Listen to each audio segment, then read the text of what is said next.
In this tutorial, I'm going to talk about the tracking apps on the iPhone. There are three major ones I use today. One is called GuruMaps, Gaia, Alltrails. GuruMaps was Galileo before. I use this one a lot. It has the basic version and the pro version. The basic version offers a lot of maps. This is just the front end. If you click on Setup, the map source, and you will see a lot of those maps. And some of them are pro. You need to pay for it. Such as landscape is kind of topo map. You see, this is the topo map.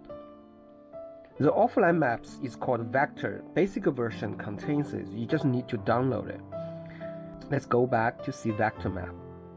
So it contains all the routing information. Can use this one to set up the routes for the car navigation. If you're hiking a lot, you can use Landscape Pro or some other bicycle maps. You can see here OpenStreetMap is free. You can use the powerful OpenStreetMap. OpenStreetMap contains a lot of those hiking and street everything information in there, and it's being verified very accurate. GuruMap or Galileo map is a powerful tool. It can set up the granularity of your hiking trail. For example, if you click up the setup, going down to default setting, and here you can choose 3 ways: solid, speed, altitude, different profile. Let's say if you go speed profile, there's the accuracy threshold and also distance threshold.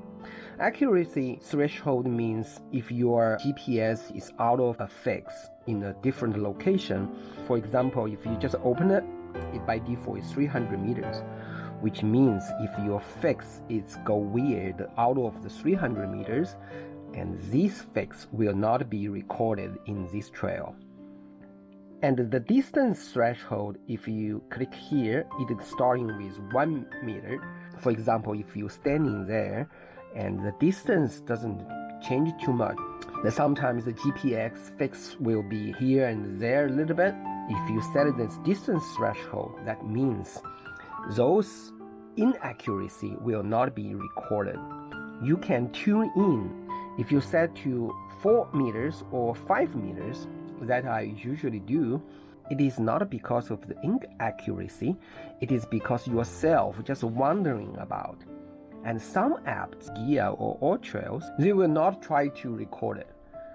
So it ends up in the situation that if you're using the Gaia or Alltrails, the total distance will be much shorter than the GuruMaps recorded.